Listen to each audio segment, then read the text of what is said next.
کامیاب ہو جائیں گے.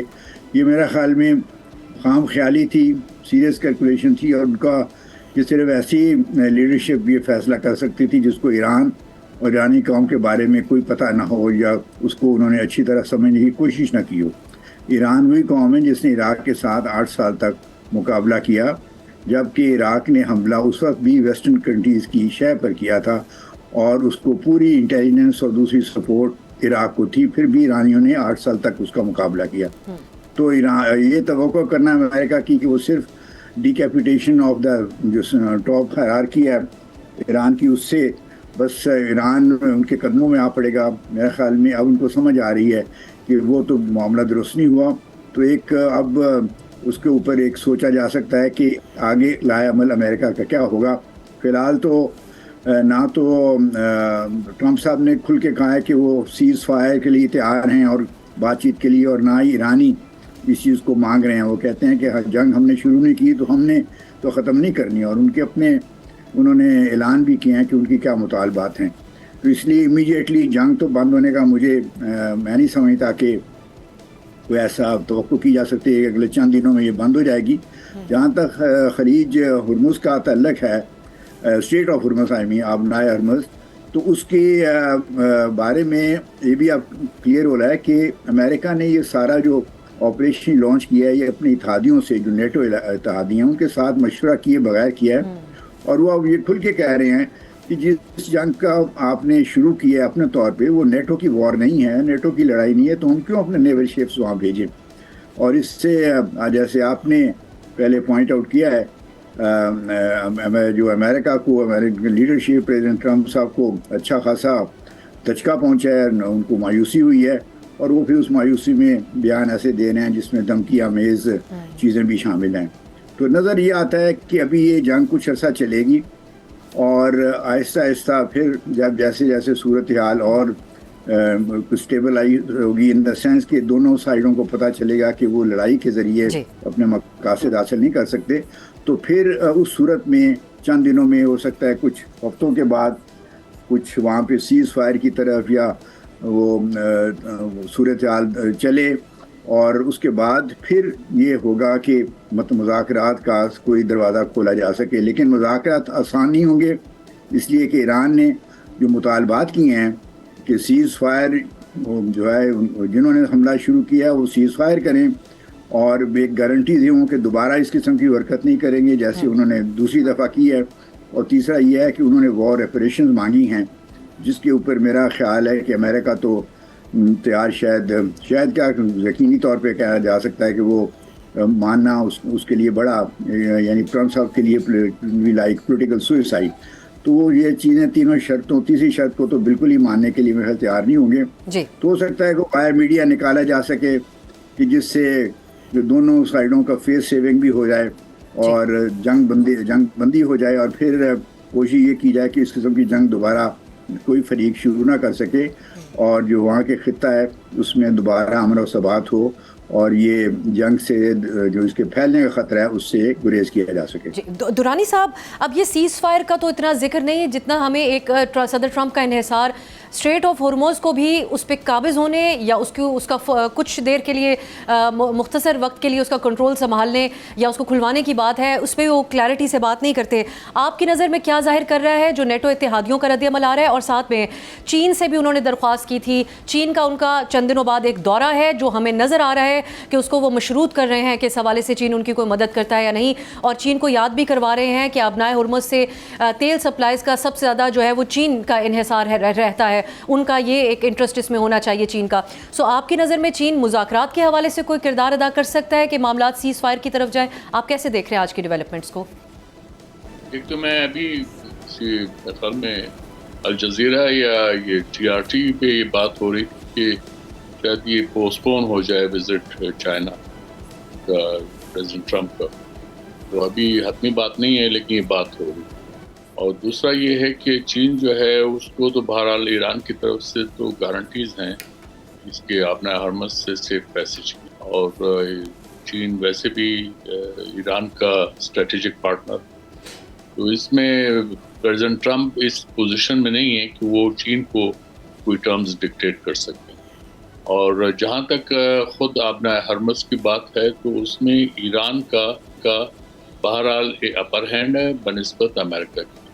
اس کو ایران کو جو جغرافیکل ایڈوانٹیج حاصل ہے وہ امریکہ یا اسرائیل کو نہیں ہے حاصل. اور پھر اسی طرح جو گلف اسٹیٹس ہیں جہاں پہ امریکہ کے بیسز ہیں وہ بھی ایک طرح سے اب سٹنگ ڈکس ہیں, کیونکہ وہ ان ممالک کی اگر سیکیورٹی کے لیے بنائے گئے تھے تو وہ سیکیورٹی تو فراہم نہیں کر سکے. الٹا امریکہ نے ان بیسز کو اپنے مقاصد کے لیے استعمال کیا, لہٰذا وہ ایران کے ٹارگٹ بن گئے. اس لیے امریکہ کو ایک مجھے لگتا ہے کہ پھنس گیا ہے یہاں پہ.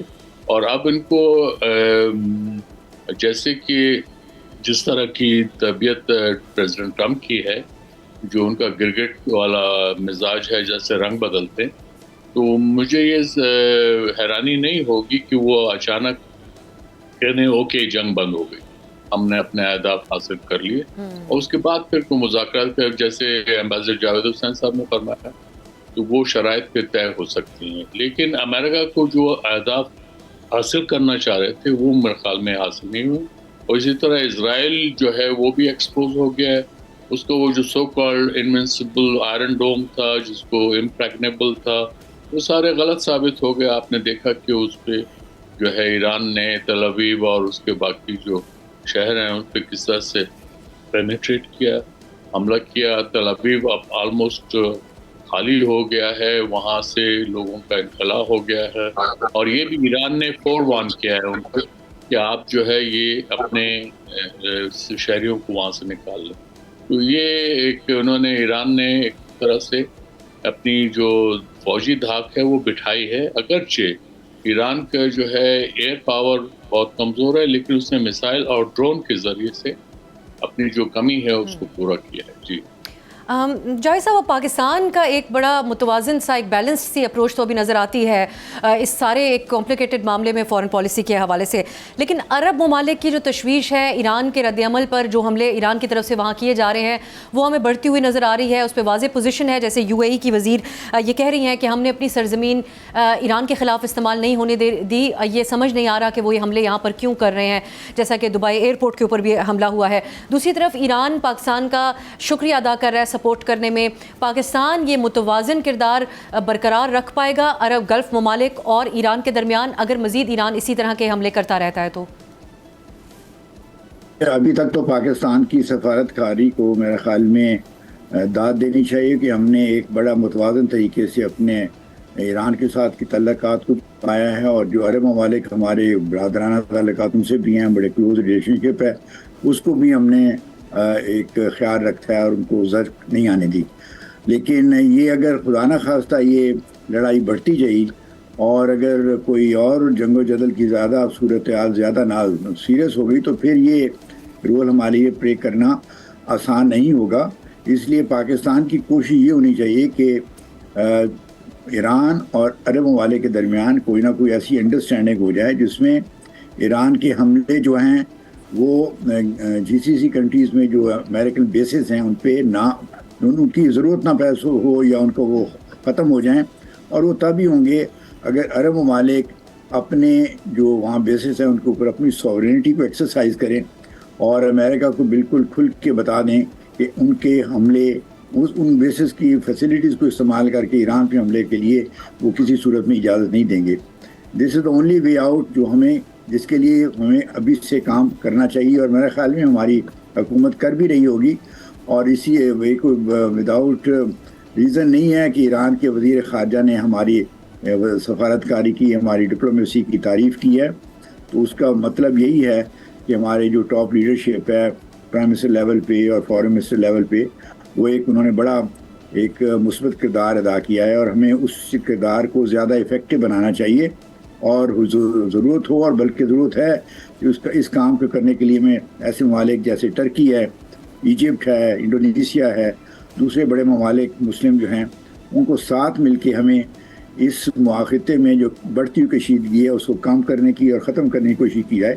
اور تیسرا ہمیں ایک لحاظ سے امریکہ کے اوپر بھی ہمیں اپنا جو بھی اثر رسوخ ہمارا ہے اس کو استعمال کرنا چاہیے, کیونکہ امریکہ ابھی تک بالکل کلیئر نہیں کر سکا کہ انہوں نے حملہ کیا کیوں ہے. یورینیم جو انریچمنٹ کا پروگرام تھا اس پہ پیش رفت ہو رہی تھی، اس کے باوجود یہ حملہ کر دیا گیا. جو دوسرے جو ایشوز تھے میسائلز کا، کہ میسائل کی جو ایران کی ڈیولپمنٹ نہ ہو، یہاں پر اس خطے میں اثر رسوخ ہے، اس پہ بات چیت ہو سکتی تھی. لیکن اصل میرا خیال مقصد ان کا یہ تھا امریکہ کا، اور اسرائیل نے اس کو تیار کیا امریکہ کو، کہ رجیم چینج ایران میں کی جائے. اور وہ ان کا اصل مقصد تھا جس کے لیے انہوں نے حملہ کیا، اور وہ اس مقصد میں کامیاب نہیں ہوئے. اب ایرانی قوم متحد ہو گئی ہے اسی حکومت کے پیچھے، اور میرا خیال میں اب امریکہ کو اپنی پالیسی جو ہے اس کو یعنی دوبارہ اس کے اوپر ایک ریویو کرنا پڑے گا، تاکہ اس کو جو گراؤنڈ ریئلٹیز ہیں ان کے مطابق وہ اس میں تبدیلی لا سکیں. اگر انہوں نے اس طرف قدم بڑھایا تو پھر ہو سکتا ہے کہ کچھ عرصے کے بعد ایک سیز فائر ہو جائے اور دونوں ممالک کے درمیان وہ جو ہے وہ کوئی مذاکرات کا تیسرا سلسلہ شروع ہو سکے، جس میں بڑے بڑے جو ممالک دنیا کے ہیں وہ کچھ گارنٹیز دیں کہ امریکہ اور اسرائیل دوبارہ ایران پہ اس قسم کے حملے نہیں کریں گے جیسے انہوں نے 2 دفعہ پہلے کی ہیں. جائے صاحب، پھر مختصراً یہ بھی آپ فرمائیے گا، عرب ممالک اب یہ انحصار جو ان کا امریکہ کے حوالے سے رہا، آپ کو نظر آتا ہے کہ اگر یہ معاملہ آگے بڑھے گی جنگ یا رک بھی جائے تو وہ ایک بار اس پہ ضرور سوچیں گے کہ جو امریکہ کے حوالے سے ان کا انحصار رہا ان اقتصادی نقصانات کے بعد، جو اس چند دن کی ون سائیڈڈ ٹرمپ کی فیصلہ سازی کے تحت کی گئی جنگ ہے، اس میں؟ بالکل آپ کی بات درست ہے کہ اب جب یہ جنگ ختم ہو جائے گی اور تھوڑا ان والے کو سوچنے کا موقع ملے گا تو ان کو نظر آئے گا کہ یہ جو بیسس انہوں نے اجازت دی تھی امریکہ کو بنانے کے لیے، اپنی سیکیورٹی کو اسٹرینتھن کرنے کے لیے، وہ الٹا ان کے گلے پڑ گئے ہیں کہ ان کی وجہ سے ان کے اوپر حملے ہو رہے ہیں. ورنہ ایران کو ان کے ممالک پہ حملہ کرنے کی کوئی ضرورت نہ ہوتی اگر وہاں پہ امریکن ملٹری بیسز نہ ہوتے. تو اس لیے ایک تو میرا خیال میں وہاں پہ ضرور ایک نظر ثانی ہوگی ان ساری ایشوز کے اوپر، ملٹری بیسز کے اوپر، اور ان کو شاید ہمیں بھی اس میں پلے رول کرنا چاہیے کہ ایک خطے میں یعنی اس ریجن میں اپنا ایک سیکیورٹی آرکیٹیکچر کو ہمیں تعمیر کرنا چاہیے، جس میں سارے جی سی سی کے عرب کنٹریز بھی ہوں، ٹرکی، ایران، پاکستان بھی ہو، ایجپٹ بھی ہو، اور ان کا اس سیکیورٹی آرکیٹیکچر کا مقصد یہ ہو کہ آپس میں اگر کوئی ڈسپیوٹس ہیں تو پیسفل طریقے سے حل کیے جائیں، اور باہر سے کسی طاقت کو حملے کرنے کی اس خطے پہ اجازت نہ دی جائے. اس قسم کی اگر چند مہینوں کے بعد اگر آنے والے وقت میں اگر اس قسم کا سیکیورٹی آرکیٹیکچر یہاں پہ خطے میں بن گیا تو اس سے سارے خطے کو جو ممالک ہیں ان کا فائدہ ہوگا، اور اسٹیبلٹی بڑھے گی اور امن بھی جو ہے وہ زیادہ اسٹرینتھن ہو جائے گا. جاوید حسین صاحب، آپ کے قیمتی وقت کا بہت بہت شکریہ. آصف درانی صاحب ہمارے ساتھ کی طرف جاتے ہیں. واپس آ کر ہم پاکستان اور افغانستان کے درمیان جاری کشیدگی میں چین نے کیا کردار ادا کرنے کی بات کی ہے اور پاکستان کا اس حوالے سے کیا جواب رہا، بات ہوگی ایک شارٹ بریک کے بعد.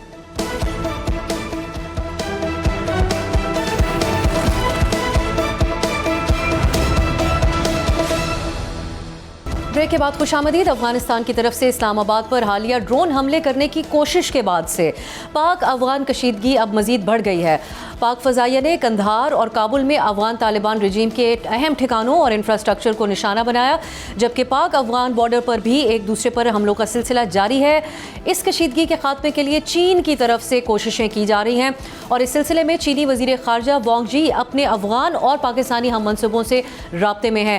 چینی وزارت خارجہ کے افغان امور کے خصوصی ایلچی نے افغانستان اور پاکستان کے درمیان شٹل ڈپلومیسی کا آغاز کیا. چینی وزارت خارجہ کے مطابق چین اب یہ امید کرتا ہے کہ افغانستان اور پاکستان پرسکون رہیں اور تحمل کا مظاہرہ کریں اور جلد از جلد جنگ بندی کرنے کی کوشش کریں. اس حوالے سے ایک اہم خبر سامنے آئی ہے. سینئر صحافی کامران یوسف کی خبر کے مطابق چین نے افغانستان پر حملے روکنے کی درخواست کی ہے، جبکہ پاکستان نے اپنے مطالبات پورے ہونے تک یہ حملے نہ روکنے کا پیغام دیا. اسی حوالے سے ہم بات کریں گے. ہمارے ساتھ آصف درانی صاحب ہی موجود ہے. آصف صاحب، یہ جو چین کی طرف سے ایک درخواست ہے کہ اس وقت حملے روک دیے جائیں افغانستان پہ تاکہ بات چیت کے ذریعے، مذاکرات کے ذریعے سیز فائر کی طرف جائے، پاکستان کا یہ بھی ایک غیر معمولی بات ہے کہ یہ کیسے دیکھ رہے ہیں آپ اس جواب کو پاکستانی؟ دیکھیے، پاکستان، چائنا اور افغانستان کا ایک ٹرائی لیٹرل میکینزم ہے فارن منسٹر لیول پہ، اور اس کے جو ہے پہلا اجلاس مئی 2023 میں ہوا تھا. اس کے بعد دوسرا اجلاس جو ہے وہ اگست 2025 یعنی لاسٹ ایئر ہوا تھا. اور یہ میکانزم اسی لیے تھا کہ تینوں ممالک جو ہیں وہ سیکیورٹی اور اقتصادی تعاون اس کی طرف کریں گے. چین کا ثالثی کردار جو ہے وہ بیہائنڈ دا سین رہا ہے اور اس میں بڑا مثبت کردار ہے اور وہ رہا ہے.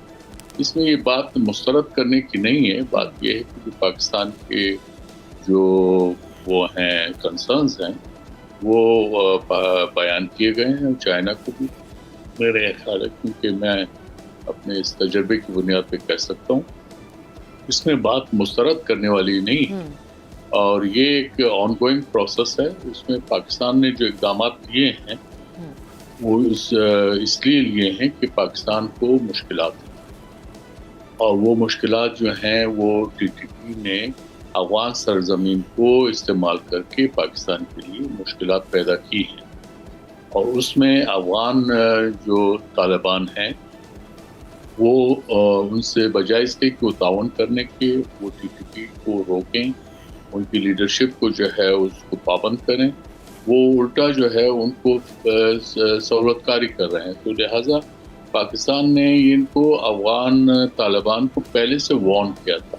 یہ نہیں کیا کہ پاکستان نے کوئی اچانک حملے کر دی. اور یہ بھی ہے کہ ری ایکشن ہے جو افغان طالبان نے کوشش یہ کی کہ وہ ڈرونز کے ذریعے یہاں پہ وہ کریں, تو اس کے جواب میں پاکستان نے اپنی کارروائیاں کی ہیں. اور یہ ان کو ایک طرح سے وارننگ ہے کہ آپ جو ہے اچھی ہمسائیگی جو ہے اس کے مطابق کریں. آپ ویسے کلیم کرتے ہیں کہ آپ ایک اسلامی ملک ہیں, لیکن آپ کے جو انداز ہیں وہ اسلامک جو وہ ہیں ٹیننٹس ان کے خلاف. دورانی صاحب, یہ جو اب اگر چین کی درخواست پر آپ سمجھتے ہیں کہ معاملات پاکستان دوبارہ ٹاکس کی طرف جا سکتا ہے, جن مذاکرات میں ناکامی رہی اور تمام سورسز کلیم کرتے رہے کہ افغان طالبان کا رویہ بھی اس میں کافی زیادہ وہ غیر سنجیدہ رویہ ان کا نظر آیا, تو چین کے کہنے پر یا پھر آپ سمجھتے ہیں کہ معاملات اب اس سے بہت آگے نکل چکے ہیں؟ ایک طرف سے پاکستان کا رسپانس بھی باقاعدہ طاقت کا مظاہرہ ہے, طالبان کے انفراسٹرکچر کے اوپر حملے ہیں اور مسلسل جو جوابی اٹیکس کیے جا رہے ہیں وہ بڑے پیمانے پر ہیں. دوسری طرف طالبان کا جو ڈرون ہے وہ اسلام آباد تک لینڈ بھی کر جانا, اس نے کم از کم ایک فضا ضرور قائم کی جس میں اس حوالے سے بات چیت ضرور ہو رہی ہے. ایک آن گوئنگ جنگ جس سے تمام لوگوں کی توجہ ہٹی ہوئی تھی اور زیادہ ایران جنگ کی طرف گئی ہوئی تھی. تو آپ سمجھتے ہیں کہ مذاکرات کی طرف جانے کا کوئی چانس ہے یا بات اس سے بہت آگے نکل چکی ہے؟ نہیں, مذاکرات تو جاری رہتے ہیں. دیکھیے ہماری ایمبیسی وہاں ابھی کام کر رہی ہے, افغان ایمبیسی یہاں پہ. اس کا مطلب یہ ہے کہ جو روابط ہیں وہ کٹ آف نہیں ہوئے, تو اس لیے ہم جو ہے وہ جاری ہے. لیکن جو پاکستان کی نگرانیاں ہیں یعنی جو پاکستان کے کنسرنز ہیں وہ اپنی جگہ ہیں, اور وہ افغان طالبان بظاہر تو شاید پبلکلی تو ایکنالج نہ کرتے ہوں, لیکن ان کو پتہ ہے کہ وہ کیا کر رہے ہیں اور اس میں ٹی ٹی پی جو ہے وہ ان کا وہ اس طرح کا رویہ ہے. اور یہ میں بتا دوں کہ یہ الٹیمیٹلی افغان طالبان کو یہ احساس ہوگا کہ ٹی ٹی پی الٹا ان کے لیے لائبلٹی ثابت ہو رہی ہے, کیونکہ ٹی ٹی پی کا اپنا جو کوئی آبجیکٹ ہے وہ اگر یہاں پہ پاکستان کے اندر کچھ گڑبڑ پھیلانا ہے یا وہ اپنے اہداف کو حاصل کرنا چاہتے ہیں تو وہ ایسا نہیں ہوگا, اس لیے کہ ان کی کوئی گراؤنڈ لیول پہ کوئی سپورٹ نہیں ہے. تو اس لیے افغان طالبان کو یہ بھی احساس کرنا ہوگا کہ وہ افغانستان میں آئے ہیں امریکیوں کی وجہ سے کہ آپ نے ان کے ساتھ معاہدہ کیا ہے اور آپ داخل ہو گئے ہیں. پاکستان کے اندر ایسی کوئی صورتحال نہیں ہے, ٹی ٹی پی کی کوئی گورننگ اسپیسز نہیں ہے. پاکستان کے اندر ایک باقاعدہ سسٹم ہے, اس کے انسٹیٹیوشنز ہیں جو سیکیورٹی کے اس میں بھی کام کر رہے ہیں, اس کے اقتصادی اور دوسری جو ڈیولپمنٹ ہے اس کی میں بھی کام کر رہے ہیں. تو پاکستان میں ایک مشینری کام کر رہی ہے, آپ اس کے پرفارمنس پہ اعتراض کر سکتے ہیں, لیکن یہاں کا ایک سسٹم چل رہا ہے. افغانستان کے اندر کوئی سسٹم نہیں ہے. افغانستان کے اندر جو ہے ایک وہ وارلارڈزم پہلے تھا, اس کے بعد پھر طالبان 1.0 آ گئے, اس کے بعد پھر 9/11 ہوتا ہے, امریکنز آ گئے. امریکنز نے بھی اس طرح کا سسٹم چلایا, ہم سب آپ کے سامنے ہیں. انہوں نے لیڈرشپ کو پیراٹروپ کیا, وہ جو ہے 3 لاکھ کی فوج تو کھڑی کر دی, لیکن وہ طالبان کے آگے ان کے 60-70 ہزار ان کے آگے کھڑے نہیں ہو سکے، وہ میلٹ ڈاؤن ہو گئے. تو یہ ہمیں اس طرح کی جو صورتحال کا سامنا ہے، اس میں یہ نہیں کہ افغانستان کوئی باقاعدہ ملک ہے. انفارچونیٹلی اس کو ہونا چاہیے تھا، یہ ہوتا تھا، لیکن اب نہیں رہا. تو ہمیں جو ہے یہ ایک طرح کی غیر یقینی صورتحال کا سامنا ہے افغانستان کے اندر. طالبان چاہے جتنا کلیم کریں کہ جی وہ ایک حکومتیں ہیں، لیکن اصل میں اگر آپ حقیقت میں دیکھیں تو وہ ایک ریگ ٹیگ ملیشیا ہے جو اپنا رول کر رہا ہے، اور وہ انہوں نے اپنے جو رول ہیں وہ بنائے، وہ ہمارے آپ کے سامنے وہ مزہ کا خیر. جی یہی کرکس نظر آتا ہے اس تمام صورتحال کے اس نہج پر پہنچنے کا. آصف درانی بہت بہت شکریہ. ناظرین، درانی صاحب یہ کہہ رہے تھے کہ افغان طالبان کی رجیم کے لیے بھی ایک لائبلٹی بنتی جا رہے ہیں اور یہ ان کو محسوس ہوتا ہے اب کہ ٹی ٹی پی اور جو دہشت گرد تنظیمیں وہاں سے آپریٹ کر رہی ہیں. پاکستان اس بات کو لے کر بہت سنجیدہ ہے کہ اگر ہمارے مطالبات تسلیم کرتے ہوئے اس دہشت گردی کو نہ روکا گیا تو یہ کشیدگی مزید آگے بڑھے گی. پاکستان جوابی حملے کرتا رہے گا. اس جنگ اور آبنائے ہرمز کی بندش کے جو اقتصادی اور معاشی حوالوں سے جو اثرات ہو رہے ہیں، ایک بریک کے بعد ہم اس پر بات کریں گے، اور بالخصوص پاکستان کی حکومت کی جو اس حوالے سے فیصلہ سازی ہے وہ کتنی مؤثر ہے. اس پہ بات کرنے کے لیے ہمارے ساتھ ڈاکٹر عابد سلیری صاحب موجود ہوں گے ایک شارٹ بریک کے بعد.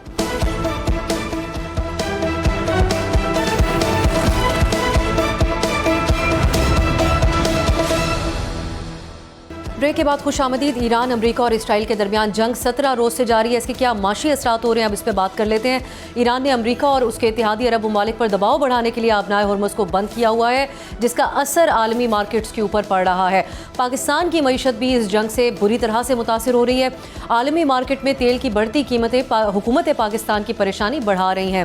پاکستان پہلے ہی پیٹرولیم مصنوعات کی قیمتوں میں 55 روپے فی لیٹر اضافہ کر چکا ہے، مگر سخت عوامی رد عمل سے بچنے کے لیے حکومت پاکستان نے رواں ہفتے کے لیے تیل کی قیمت برقرار رکھنے کا فیصلہ کیا ہے، لیکن اس کے لیے قومی خزانے پر 23 ارب روپے کا بوجھ پڑ گیا ہے، جس کی ادائیگی وزیر اعظم کے کفایت شاری فنڈ سے کی جائے گی.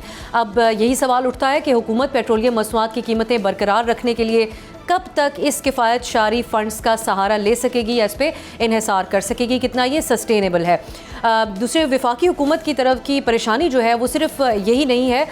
بزنس ریکارڈر کی خبر کے مطابق اگلے ماہ 1.2 ارب ڈالر کے یورو بانڈ کی ادائیگی واجب الادا ہے، اور متحدہ عرب امارات کے $2 بلین ڈپازٹس کے رول اوور کے بارے میں بھی غیر یقینی صورتحال اس وقت برقرار ہے، اور موجودہ حالات میں نئے تجارتی قرضہ جات حاصل کرنا کافی مشکل ہوگا. اس دوران تیل اور اس کی دیگر مصنوعات کی قیمتوں میں تیزی سے اضافہ درآمدی بل کو بھی بڑھائے گا.